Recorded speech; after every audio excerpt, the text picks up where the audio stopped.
श्री कृष्ण गोविंद हरे मुरारी, हे नाथ नारायण वासुदेव।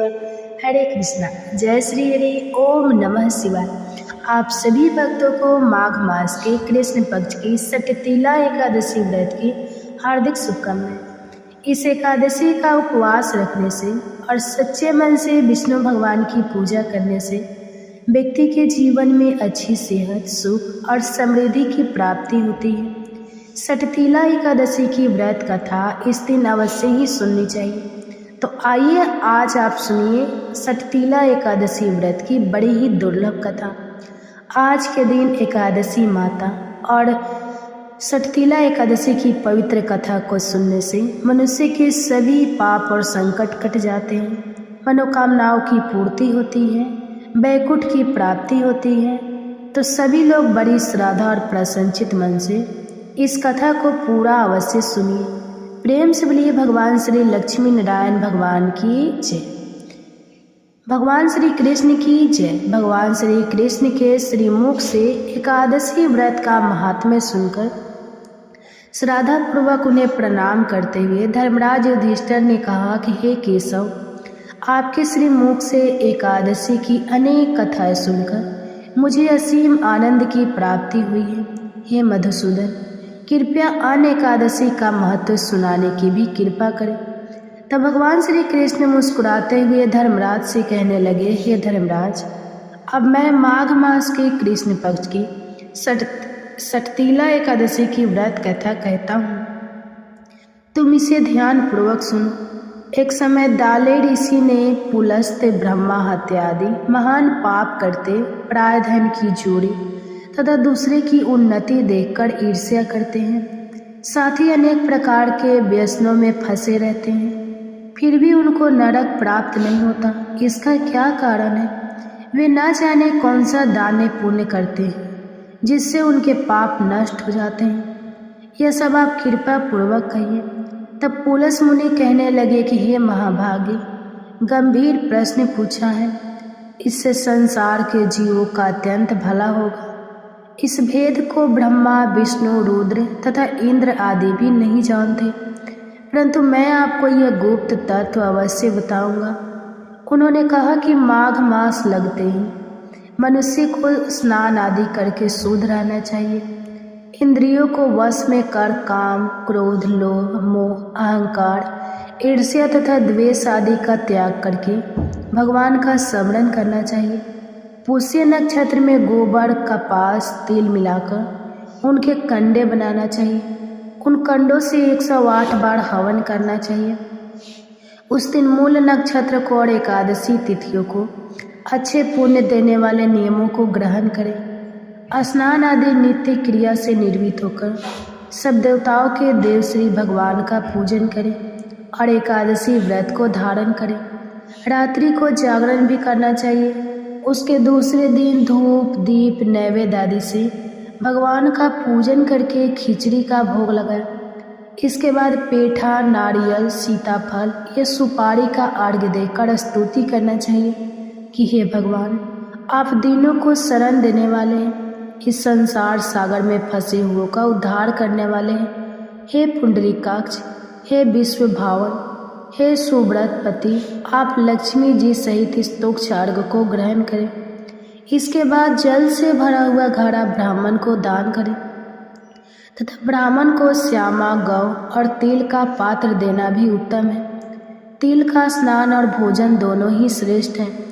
इस प्रकार जो मनुष्य जितने तिलों का दान करता है उतने ही 1000 वर्ष स्वर्ग में वास करता है। तिल का स्नान, तिल का उपटन, तिल का हवन, तिल का तर्पण, तिल का भोजन और तिलों का दान, ये तिल के 6 प्रकार हैं। इनके प्रयोग के कारण यह शर्त एकादशी कहलाती है। इस व्रत के करने से अनेक प्रकार के पाप नष्ट हो जाते हैं। इतना कहकर पुलस ऋषि कहने लगे कि अब मैं तुमसे इस एकादशी की कथा कहता हूँ। एक समय नारद जी ने भगवान श्री विष्णु से यही प्रश्न किया था और भगवान ने जो सटतीला एकादशी का महात्म्य नारद जी से कहा था, सो मैं तुमसे कहता हूँ। भगवान ने नारद जी से कहा कि हे नारद, मैं तुमसे सत्य घटना कहता हूँ, ध्यान पूर्वक सुनो। प्राचीन काल में मृत्यु लोक में एक ब्राह्मणी रहती थी। वह सदैव व्रत किया करती थी। एक समय वह 1 मास तक व्रत करती रही। इससे उसका शरीर अत्यंत दुर्बल हो गया। यद्यपि वह अत्यंत बुद्धिमान थी, तथापि उसने सभी देवताओं या ब्राह्मणों के निमित्त अन्न या धन का दान नहीं किया था। इससे मैंने सोचा कि ब्राह्मण ने व्रत आदि से अपना शरीर शुद्ध कर लिया है, अब इसे विष्णु लोक तो मिल ही जाएगा, परंतु इसने कभी अन्न का दान नहीं किया। इससे इसकी तृप्ति होना कठिन है। भगवान ने आगे कहा, ऐसा सोचकर मैं भिखारी के वे मृत्यु लोक में उस ब्राह्मणी के पास गया और उससे भिक्षा मांगी। तो वह ब्राह्मणी बोली, महाराज किस लिए आए हो? तो मैंने कहा, मुझे भिक्षा चाहिए। इस पर उसने एक मिट्टी का ढेला मेरे भिक्षा पात्र में डाल दिया। मैं उसे लेकर स्वर्ग में लौट आया। कुछ समय के बाद ब्राह्मणी भी शरीर त्याग कर स्वर्ग में आ गई। उस ब्राह्मणी को मिट्टी का दान करने से स्वर्ग में सुंदर महल मिला, परंतु उसने अपने घर को अन्न आदि सब सामग्रियों से शून्य पाया। वह घबरा कर मेरे पास आई और कहने लगी कि भगवान, मैंने अनेक व्रत आदि से आपकी पूजा की, व्रत किया, परंतु फिर भी मेरा घर अन्न आदि सभी वस्तुओं से शून्य है। इसका क्या कारण है? तो इस पर मैंने कहा, पहले तुम अपने घर जाओ, देव स्त्रियाँ वहाँ आएंगी तुम्हें देखने के लिए। पहले उनसे सटतीला एकादशी का पुण्य और विधि सुन लो, उसके बाद द्वार खोलना। मेरे ऐसे वचन सुनकर वह अपने घर गई। जब देव स्त्रियाँ आई और द्वार खोलने को कहा तो ब्राह्मणी बोली, आप मुझे देखने आई है तो शर्तिया एकादशी का महात्म्य मुझसे कहो। तब उनमें से एक देव स्त्री कहने लगी कि मैं कहती हूँ। इसके बाद ब्राह्मणी ने सटतीला एकादशी का महात्म्य सुना। तब उसने द्वार खोल दिया। देवांगनाओं ने उसको देखा कि ना तो वह गांधर्व है और ना आसुरी, वरन पहले जैसी मानुषी है। उस ब्राह्मणी ने उनके कथन अनुसार सटतीला एकादशी का व्रत की। इसके प्रभाव से वह सुंदर और रूपवती हो गई और उसका घर अन्न आदि समस्त सामग्रियों से भरपूर हो गया। अतः मनुष्य को मूर्खता त्याग कर सटतीला एकादशी का व्रत और लोभ ना करके तेल आदि का दान करना चाहिए। इससे दुर्भाग्य, दरिद्रता तथा अनेक प्रकार के कष्ट दूर होकर मोक्ष की प्राप्ति हो जाती है। इससे यह भी सिद्ध होता है कि मनुष्य अपने जीवन में जो जो और जिस जिस वस्तु का दान करता है, शरीर त्यागने के बाद उसे फल भी वैसा ही प्राप्त होता है। इसलिए धार्मिक कार्यों के साथ साथ हमें दान पुण्य जैसे कर्म अवश्य ही करना चाहिए। प्रेम से बोलिए भगवान श्री लक्ष्मी नारायण जी की जय। एकादशी माता की जय। अब सुनिए एकादशी माता की कथा। एक बार एक राज्य में एक राजा रहा करता था। राजा बहुत ही बुद्धिमान और बलशाली था। राजा सदा ही अपनी प्रजा का बहुत अच्छे से ध्यान रखता था। प्रजा भी राजा को बहुत पसंद करती थी। राजा की 2 बेटियां थीं। राजा अपनी दोनों बेटियों से बहुत प्रेम करता था।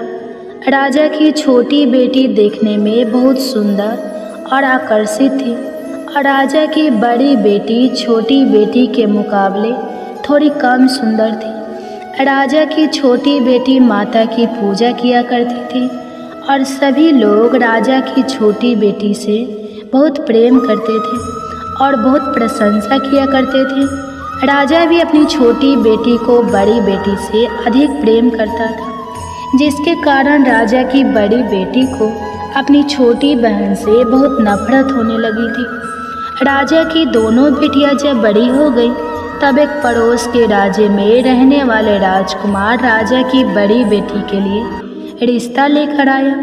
लेकिन जैसे ही उस राजकुमार की नज़रें राजा की छोटी बेटी पर पड़ी तो वह राजकुमार राजा की छोटी बेटी पर आकर्षित हो गया और छोटी बेटी से पहली नज़र में प्रेम करने लगा। उस राजकुमार ने राजा की बड़ी बेटी के साथ विवाह करने से मना कर दिया और उसने राजा से कहा कि मैं आपकी छोटी बेटी से विवाह करना चाहता हूँ। यह सब देखकर राजा की बड़ी बेटी अपनी छोटी बहन से बहुत क्रोधित हो गई और राजा की बड़ी बेटी ने अपनी छोटी बहन को अपना सबसे बड़ा दुश्मन मान लिया। राजा की बड़ी बेटी ने अपनी छोटी बहन से बदला लेने का निर्णय किया। राजा की बड़ी बेटी ने अपनी छोटी बहन को जान से मारने का उपाय सोचा।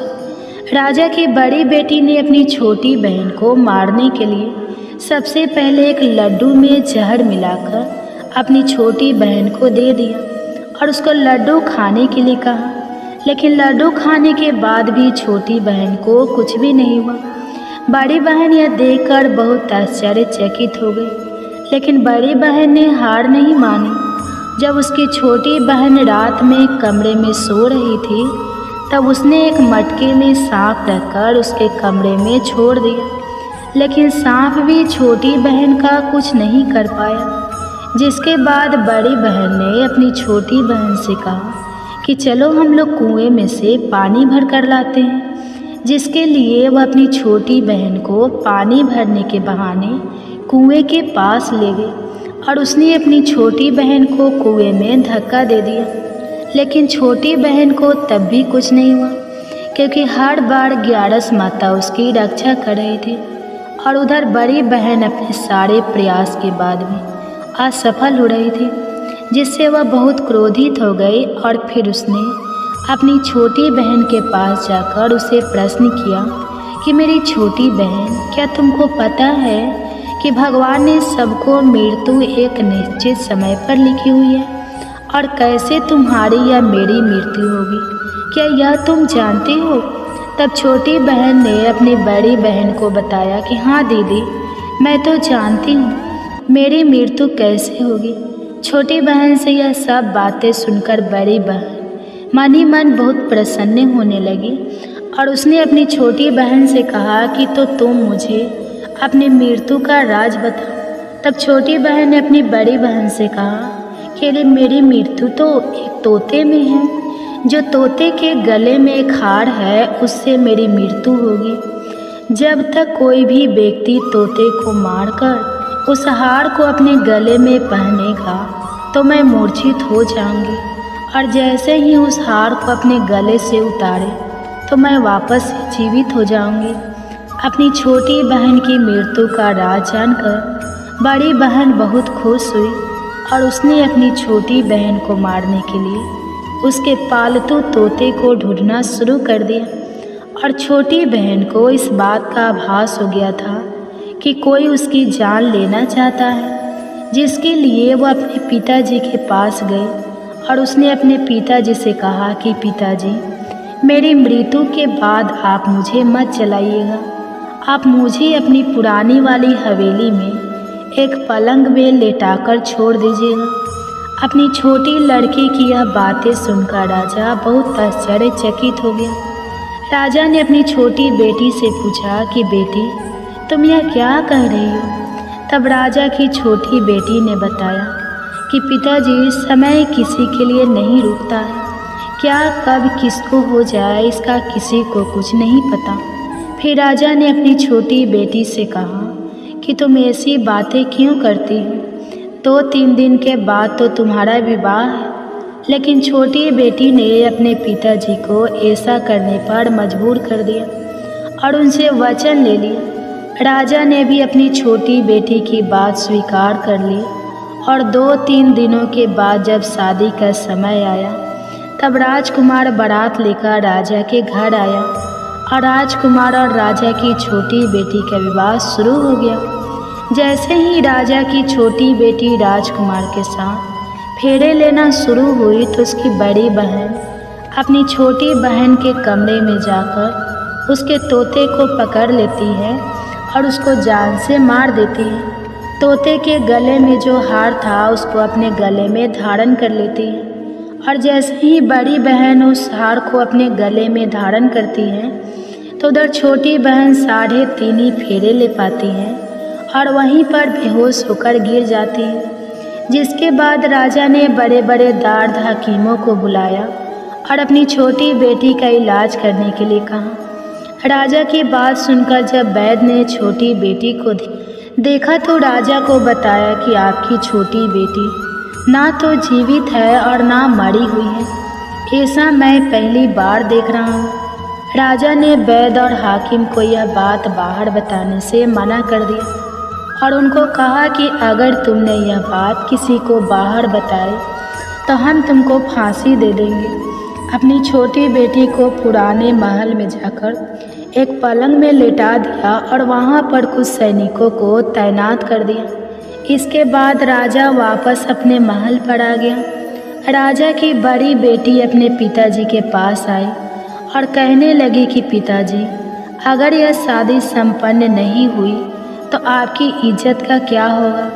आप कहे तो मैं आपकी इज्जत बचाने के लिए राजकुमार से शादी करने के लिए तैयार हूँ।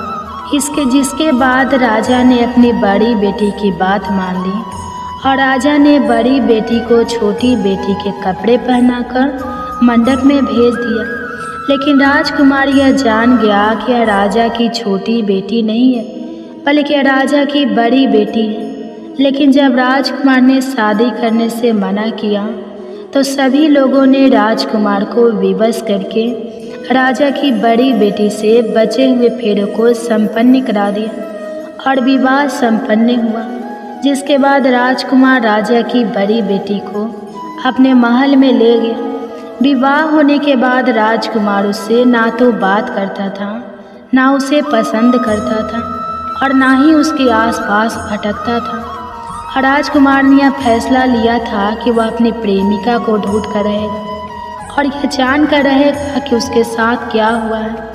एक दिन राजकुमार अपने घोड़े पर सवार होकर राजा के पुराने महल के पास पहुंचा, जहां पर उसने कुछ सैनिकों को देखा। महल के पास पहुंचकर राजकुमार ने जब महल को ध्यान से देखा तो वह समझ गया कि यह तो हमारे ससुर जी का महल है।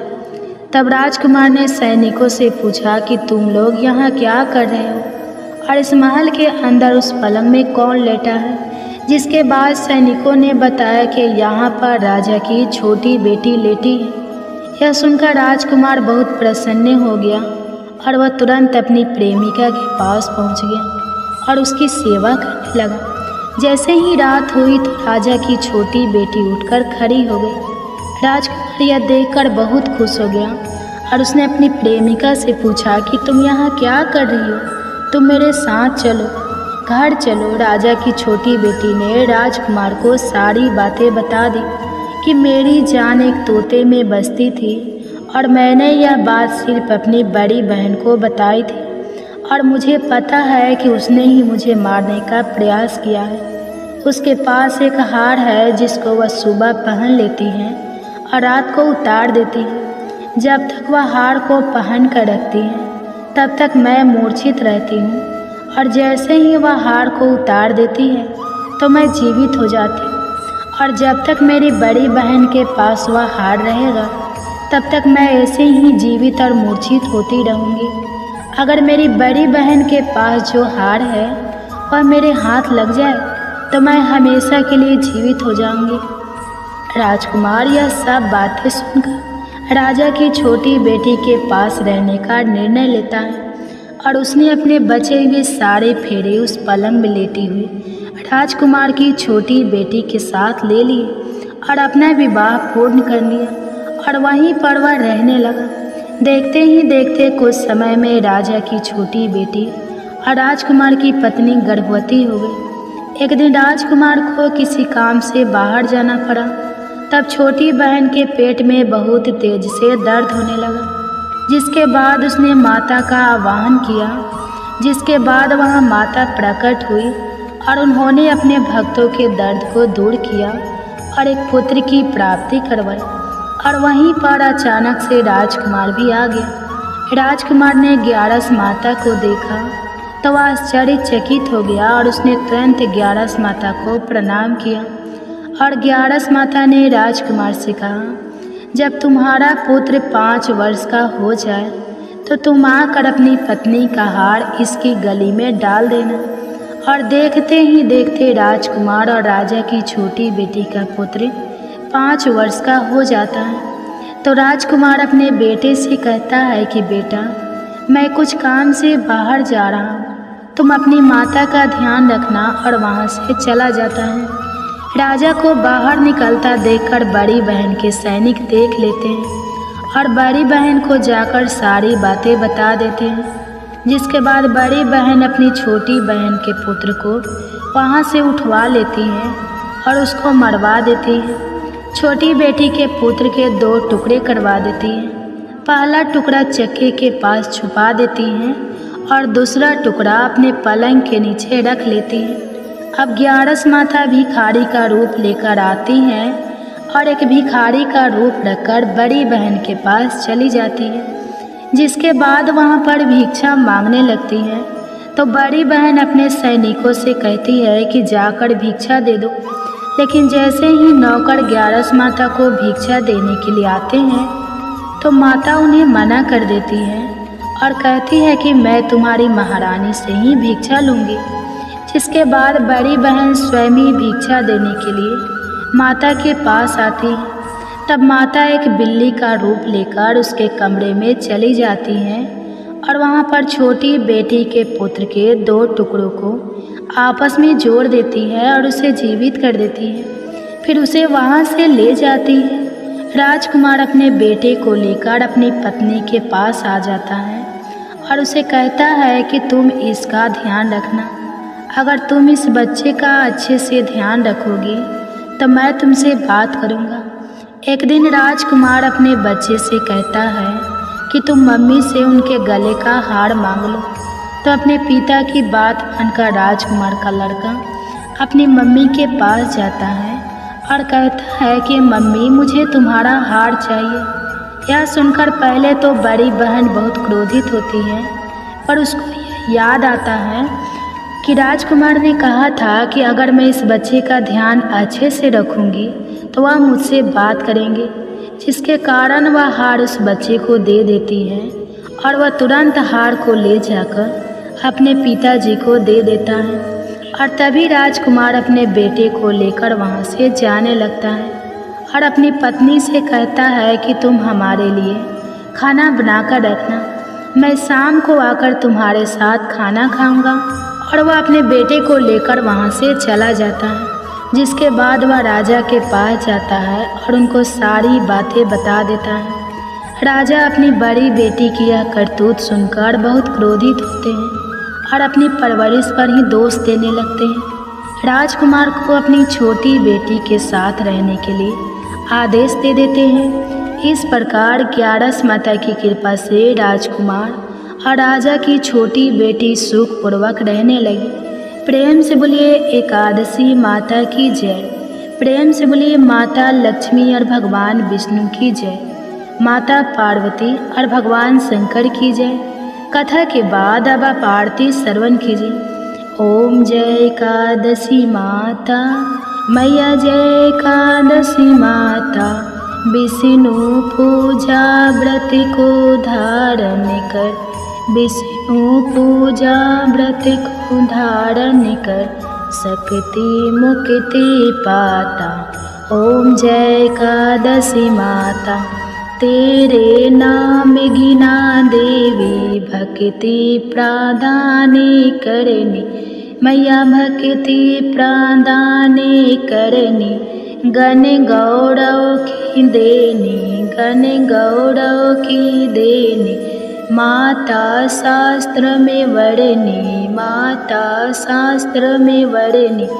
ओम जय एकादशी माता, मार्गशीर्ष की कृष्ण पक्ष की उत्पन्न विश्वरणी, जनमी मैया उत्पन्न विश्व तारे जनमी, शुक्ल पक्ष में हुई मोक्षदा, शुक्ल पक्ष में हुई मोक्षदा, मुक्ति दाता बन आई। ओम जय एकादशी माता, पौष की कृष्ण पक्ष की सफला नामक है, सफला नामक है, शुक्ल पक्ष में होए पुत्रदा, आनंद अधिक रहे।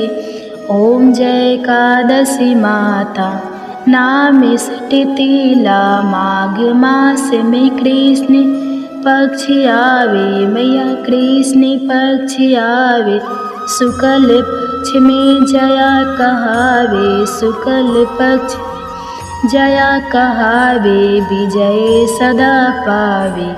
ओम जय एकादशी माता, विजया फागुन कृष्ण पक्ष में, शुक्ला आमल की मैया, शुक्ला आमल की मैया, पापे मोचनी कृष्ण पक्ष में, चैत्र महाबली की।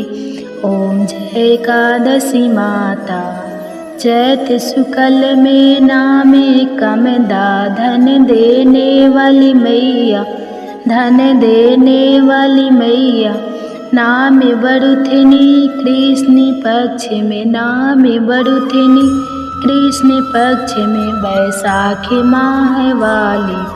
ओम जय एकादशी माता, शुक्ल पक्ष में हुई मोहिनी, अक्षय कृष्ण पक्ष नाम, निर्जला सब सुख करने, नाम निर्जला सब सुख करने, शुक्ल पक्ष रखी।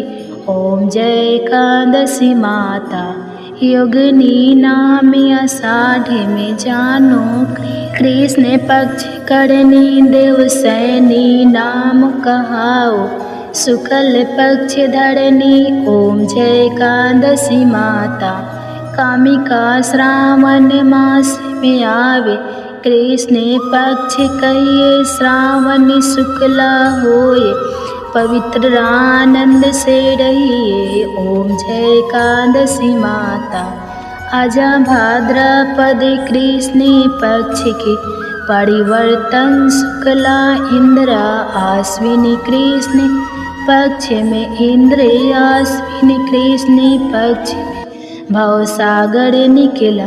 ओम जय एकादशी माता, पापे कुंसा शुक्ल पक्ष में, आपे हरण हारी, रामा माँ कार्तिक में आवे, सुखदायक भारी। ओम जय एकादशी माता, देवोत्थिनी शुक्ल पक्ष की, दुख ना सके मैया, दुख ना सके मैया, पावन मास में करू विनती, पावन मास में करू विनती, पार करो नैया।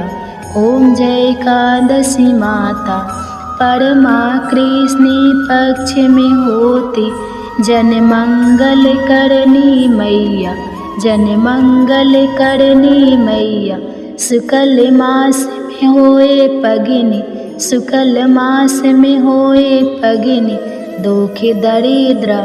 ओम जय एकादशी माता, जो कोई आरती एकादशी की, भक्ति सहित गावे मैया, भक्ति सहित गावे, जन गुरु देता स्वर्ग का वासा, जन गुरु देता स्वर्ग का वासा, निश्चय वह पावे। ओम जय एकादशी माता, ओम जय एकादशी माता, ओम जय एकादशी माता। प्रेम से बोलिए एकादशी माता की जय, प्रेम से बोलिए लक्ष्मी नारायण भगवान जी की जय। आशा करती हूँ आप सभी का पुत्रदा एकादशी का व्रत सफल हो और भगवान श्री लक्ष्मी नारायण जी की कृपा आप और आपके पूरे परिवार पर सदा बनी रहे। आपको यह कथा पसंद आई हो तो वीडियो को लाइक करिएगा, शेयर करिएगा, कमेंट्स में भगवान श्री विष्णु जी और माता लक्ष्मी जी की जय लिखिएगा और चैनल को सब्सक्राइब कीजिएगा। जय श्री राधे राधे कृष्णा।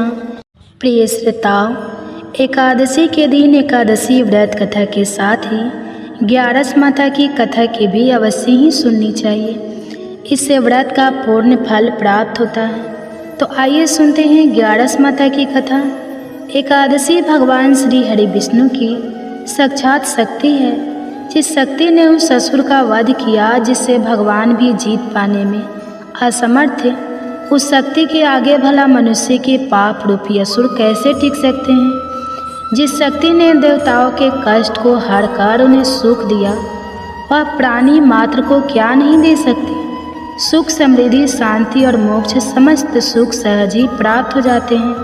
हे प्रिय भक्तों, ग्यारस माता की भक्ति में इतनी शक्ति है कि जिसके प्रभाव से मनुष्य को सहज ही सभी प्रकार के सुख प्राप्त होते हैं और अंत समय में मोक्ष की प्राप्ति होती है। ग्यारस माता की कथा के अनुसार सतयुग में एक महाभयंकर दैत्य हुआ करता था।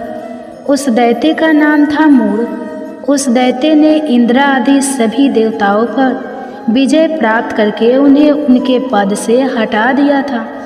तब इंद्र आदि देवताओं ने भगवान शंकर से प्रार्थना की कि हे भोलेनाथ, हम सभी देवता मूढ़ दैत्य के अत्याचारों से दुखी होकर मृत्यु लोक में अपना जीवन व्यतीत कर रहे हैं। राक्षस के भय से हम बहुत दुख और कष्ट भोग रहे हैं। मैं स्वयं बहुत दुखी और भयभीत हूँ। अन्य देवताओं की तो बात ही क्या करें। इसलिए हे कैलाशपति, कृपा करके आप मूढ़ दैत्य के अत्याचार से बचाने का कोई उपाय बताइए। हे प्रिय भक्तों, देवराज इंद्र की प्रार्थना सुनकर भगवान शंकर ने कहा, हे देवेंद्र, आप भगवान श्री हरि विष्णु की शरण में जाइए। मधु कैटभ का संहार करने वाले भगवान श्री हरि विष्णु देवताओं को अवश्य ही इस भय से मुक्त करेंगे।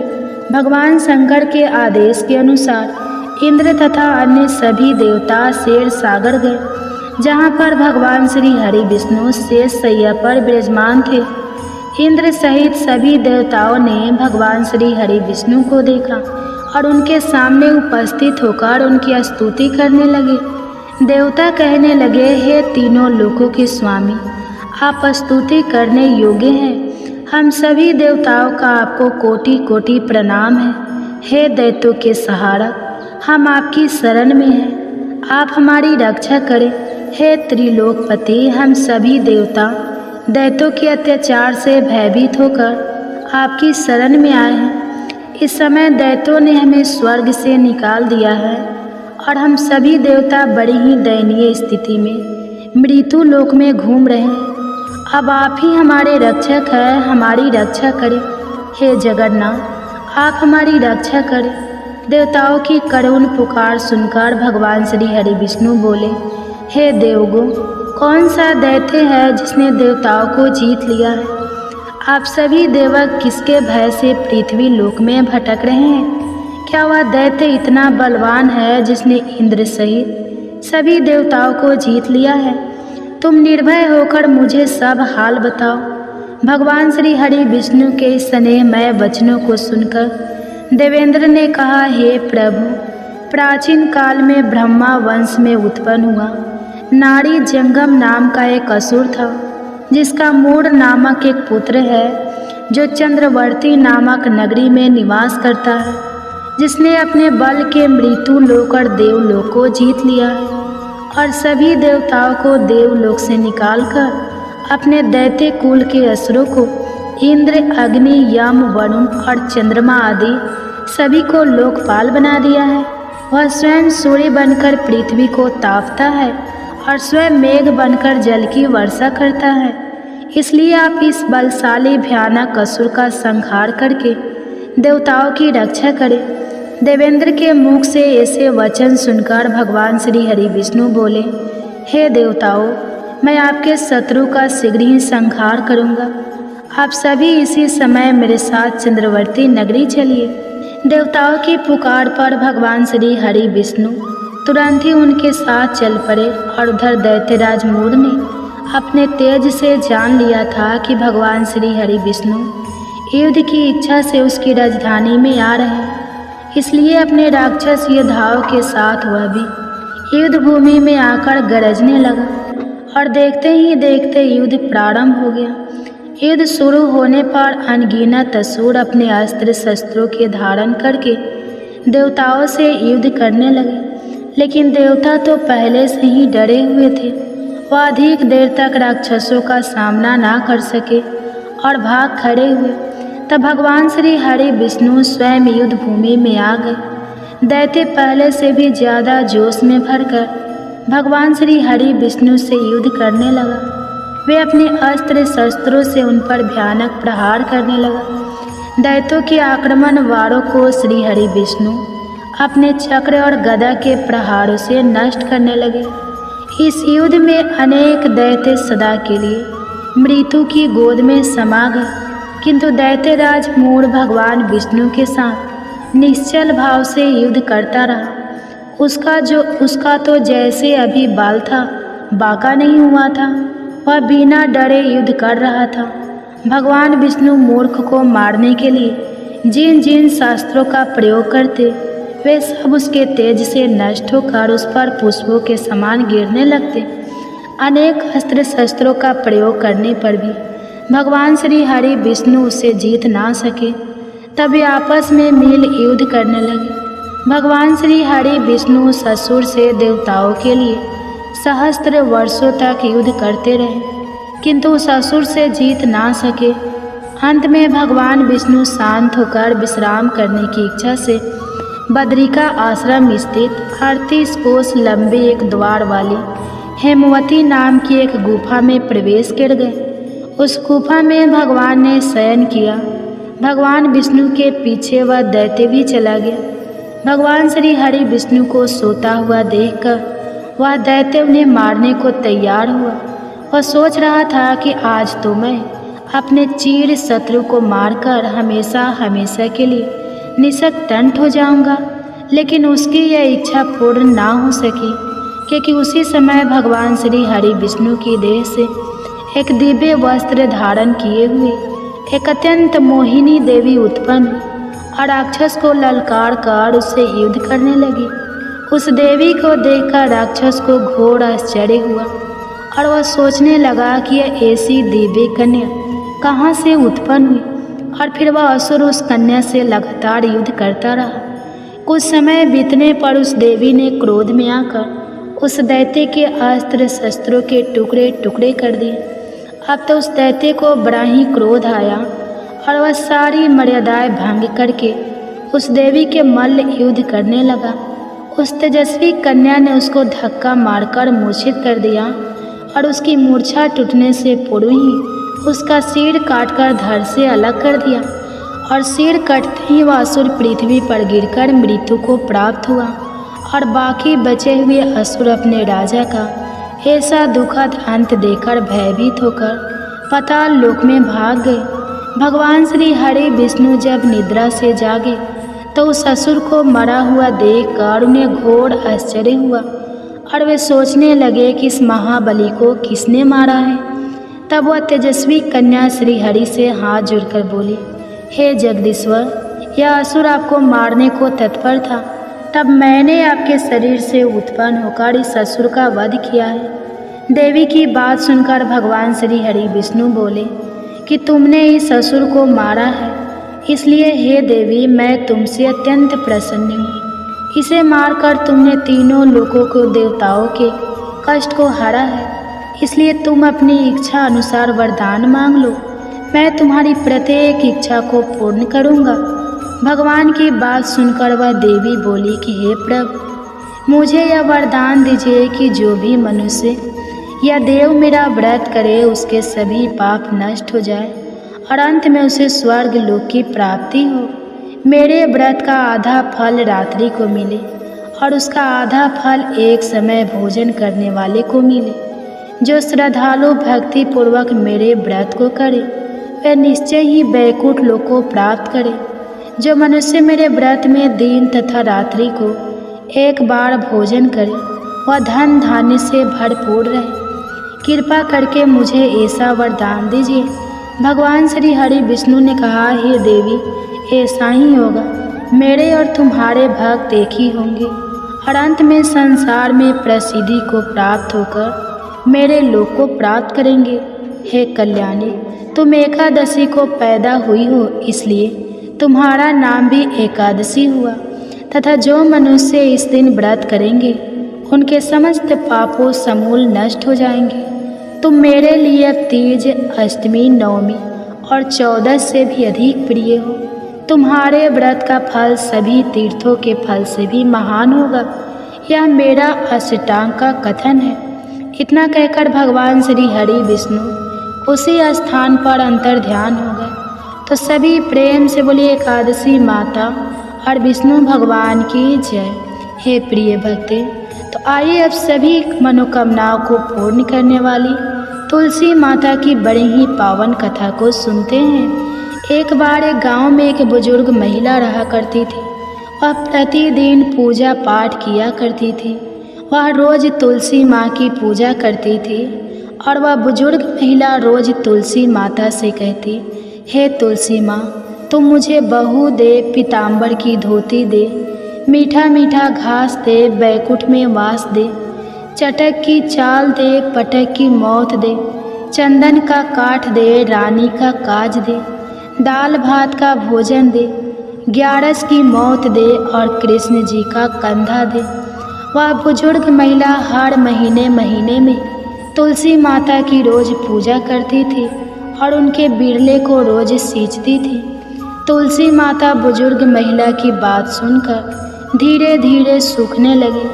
तभी भगवान श्री कृष्ण जी ने देखा कि तुलसी माता सूख रही है और तभी एक दिन भगवान श्री कृष्ण तुलसी माता जी के पास प्रकट हुए और भगवान श्री कृष्ण जी ने तुलसी माता से पूछा, तुम क्यों सूख रही हो? सभी महिलाएं तुम्हारी पूजा करती है और तुमको रोज सींचती हैं, लेकिन फिर भी तुम सूखती जा रही हो, इसका कारण क्या है? जिसके बाद तुलसी माता ने भगवान श्री कृष्ण जी से कहा कि हे प्रभु, एक बुजुर्ग महिला मेरे पास रोज आती है और रोज एक ही बात बोलती है कि हे तुलसी माता, सबकी दाता, मैं तेरा बिरला सींचती हूँ, तो मुझे बहू दे, पीताम्बर की धोती दे, मीठा मीठा घास दे, बैकुंठ में वास दे, चटक की चाल दे, पटक की मौत दे, चंदन का काठ दे, रानी सर राज दे, दाल भात का भोजन दे, ग्यारस की मौत दे और कृष्ण जी का कंधा दे। मैं उस बुजुर्ग महिला की सारी मनोकामनाएं पूरी कर सकती हूँ, लेकिन उसकी एक मनोकामना पूरी नहीं कर सकती। मैं कृष्ण जी का कंधा कहाँ से दूंगी? भगवान श्री कृष्ण जी तुलसी माता की यह बात सुनकर जोर जोर से हंसने लगे और फिर भगवान श्री कृष्ण जी ने तुलसी माता जी से कहा कि तुम चिंता मत करो, जब वह बुजुर्ग महिला की मृत्यु होगी तब मौके पर मैं और आप ही कंधा दे देंगे। आप सुबह जब वह पूजा करने आए तब कह देना कि सब कुछ तुम्हें मिल जाएगा। कुछ दिनों बाद वह वृद्ध महिला ठोकर खाकर रास्ते में गिरकर मर गई। पूरे गांव के सभी लोग आए और उस महिला को सभी लोग धर्मात्मा मानते थे। उसको तुलसी जी की डकुरी कहते थे। उसके परिवार में कोई भी नहीं था, इसलिए गांव वालों ने ही उसके अंतिम संस्कार करने की योजना बनाई और उसे नहलाकर जब बैकुंठी पर बैठाने के लिए उसे उठाने लगे तो उसका मृत शरीर इतना भारी हो गया था कि उसे कोई उठा नहीं पाया। यह सब देखकर वहाँ के सभी लोग तरह तरह की बातें करने लगे और कहने लगे कि यह इतना पूजा पाठ करती थी, हर समय माला फेरती थी, इसलिए यह इतनी भारी हो गई है। वही पूरे गांव में चर्चा होने लगी कि डोकरी माई कोई भक्ति नहीं करती थी या छल कपट करती थी। हम जिसे धर्मात्मा समझते थे वह पापी है जो कि किसी से भी नहीं उठ पा रही है। यह इसके कर्मों की सजा है। इधर भगवान ने सोचा कि मेरे भक्तों की निंदा हो रही है, इसलिए भगवान ने बूढ़े ब्राह्मण का वेश धारण करके वहाँ पर आए और वहाँ पर जितने भी लोग इकट्ठे हुए थे उनसे पूछने लगे कि यहाँ पर इतनी भीड़ क्यों लगी है, जिससे लोग कहने लगे कि यह डोकरी माई मर गई है और पाप इतना था कि इससे यह उठ ही नहीं पा रही है। सब उठाकर थक गए। तब ब्राह्मण जी ने कहा कि मुझे एक बार डोकरी के कानों में कहने दो, फिर वह देखो कैसे उठती है। तो सभी लोगों ने कहा कि आप भी प्रयास करके देख लीजिए। तब भगवान ने उस वृद्ध महिला के कानों में कहा कि हे डोकरी माई, देखो मैं आ गया। और जो भी बुढ़िया माई पूजा करते समय शब्द कहती थी वह शब्द उसके कानों में कहने लगे, तू बिरला सींच मेरा, मैं करूँ निस्तार तेरा।